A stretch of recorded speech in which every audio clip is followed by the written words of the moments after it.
बहुत समय पहले की बात है। गोकुलपुर नामक गांव में रवि और दीपिका अपना जीवन बहुत ही हंसी खुशी के साथ बिता रहे थे। उन दोनों की दो सुंदर सुंदर बेटियां भी थी। बड़ी बेटी का नाम अर्चना और छोटी का नाम स्नेहा था। रवि शहर में इंजीनियरिंग का काम किया करता था और दीपिका घर का सारा काम मन लगाकर किया करती थी। रवि काम करके जितने भी पैसे लाया करता था, दीपिका उतने ही पैसों से घर का खर्चा चलाती थी। इसी तरह दोनों का जीवन बीत रहा था। अर्चना और स्नेहा एक अच्छे स्कूल में जाया करती थी। अर्चना पढ़ने में बहुत ही इंटेलिजेंट और अच्छे स्वभाव की लड़की थी। स्नेहा पढ़ने में तो ठीक थी, लेकिन छोटे होने के कारण बहुत ही नटखट थी। स्कूल में सभी बच्चों को बहुत तंग किया करती थी और टीचर भी उसकी शरारतों के कारण उससे बहुत परेशान रहा करते थे। धीरे धीरे दोनों बहनें बड़ी हो जाती है। एक दिन रवि काम के सिलसिले में अपने घर वापस आता है। 2 दिन बाद रवि की अचानक तबीयत खराब हो जाती है। जब दीपिका उसे डॉक्टर के पास ले जाती है तो डॉक्टर बोलते हैं, इनका कोलेस्ट्रॉल लेवल बढ़ गया है, इनका ध्यान आपको बहुत ही अच्छे से रखना होगा। मैं आपको कुछ दवाइयाँ देता हूँ, आप इन्हें समय समय पर खिला देना, यह जल्दी ही ठीक हो जाएंगे। ठीक है डॉक्टर साहब, आप जैसा कहेंगे मैं वैसा ही करूँगी। दीपिका रवि को दवाइयाँ डॉक्टर के कहे अनुसार समय पर दे दिया करती थी, परंतु एक दिन दीपिका घर के काम में व्यस्त होने के कारण रवि को दवाई खिलाना भूल जाती है और कुछ समय बाद कोलेस्ट्रॉल लेवल बढ़ने से रवि का अचानक देहांत हो जाता है। तभी अर्चना और स्नेहा स्कूल से वापस घर आती है तो वह देखती है कि उनकी माँ बहुत ही जोर जोर से रो रही होती है। पिताजी को क्या हुआ है माँ? वो सोए क्यों पड़े हैं और बोल क्यों नहीं रहे माँ? बोलो ना माँ, क्या हुआ है माँ पिताजी को?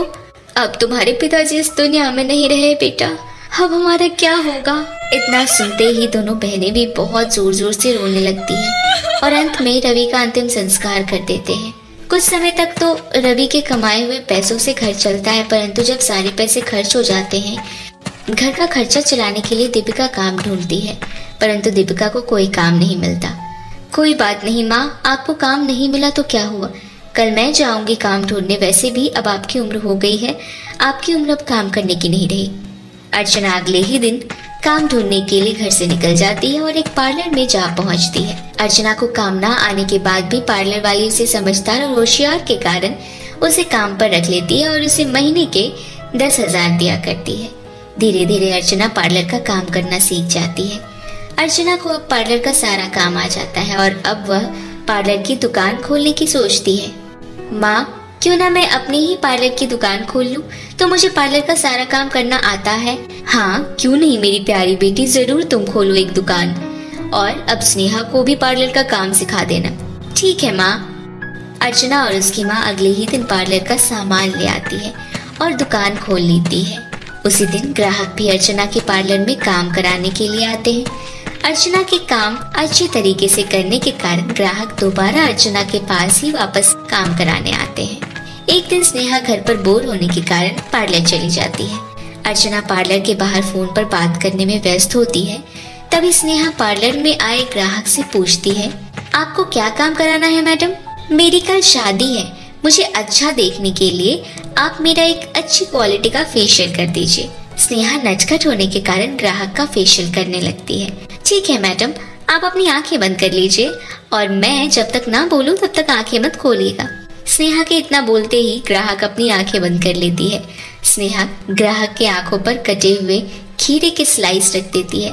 ग्राहक के फेस पर सामने टेबल पर रखी हुई क्रीम लगाने के बाद क्रीम लगाते ही तुरंत ग्राहक के फेस पर जलन होने लगती है और ग्राहक तेज तेज से चिल्लाने लगती है। स्नेहा तुरंत वहां से भाग जाती है। ग्राहक के चिल्लाते ही अर्चना पार्लर में आ जाती है। क्या हुआ मैडम, आप कब आई और आपका यह हाल किसने किया? पता नहीं, आपके पार्लर में ही एक लड़की थी और उसने मेरे फेशियल करने के लिए पता नहीं कौन सा क्रीम लगा दिया है, जिससे मेरे फेस पर बहुत सारे दाने हो गए हैं और जोरों से जलन भी मचने लगी है। ग्राहक के इतना बोलते ही अर्चना समझ जाती है कि यह काम जरूर स्नेहा का ही है और अर्चना ग्राहक का चेहरा पहले की तरह करने के लिए उसके चेहरे पर बर्फ लगाती है, जिससे उसका चेहरा पहले की तरह ठीक हो जाता है। ग्राहक के जाने के बाद अर्चना घर जाती है और घर जाकर अर्चना स्नेहा को डांट लगाती है। स्नेहा, तुमने ऐसा क्यों किया? अगर तुम्हें पता नहीं है कौन सी क्रीम लगानी है फेशियल के लिए तो तुम मुझसे पूछ लेती ना। डांट सुनने के बाद स्नेहा को अपने किए पर बहुत पछतावा होता है। इस बात के लिए अर्चना से माफी मांगती है। मुझे माफ कर दो दीदी, मैं आज के बाद से ऐसा कभी नहीं करूंगी, आप जो कहेंगी मैं वही करूंगी। ठीक है, मैं तुम्हें माफ करती हूँ, परंतु एक शर्त पर। तुम्हें मेरे साथ पार्लर में हाथ बटाना होगा। मैं तुम्हें पार्लर का सारा काम सिखा दूंगी। ठीक है दीदी, आप जैसा कहें। धीरे धीरे स्नेहा भी पार्लर का काम करना सीख जाती है और दोनों बहनें मिलकर पार्लर को अच्छी तरह से चलाने लगती है और एक दिन अपना बहुत ही बड़ा और सुंदर घर खरीद लेती है और खुशी खुशी अपनी माँ के साथ जीवन व्यतीत करने लगती है।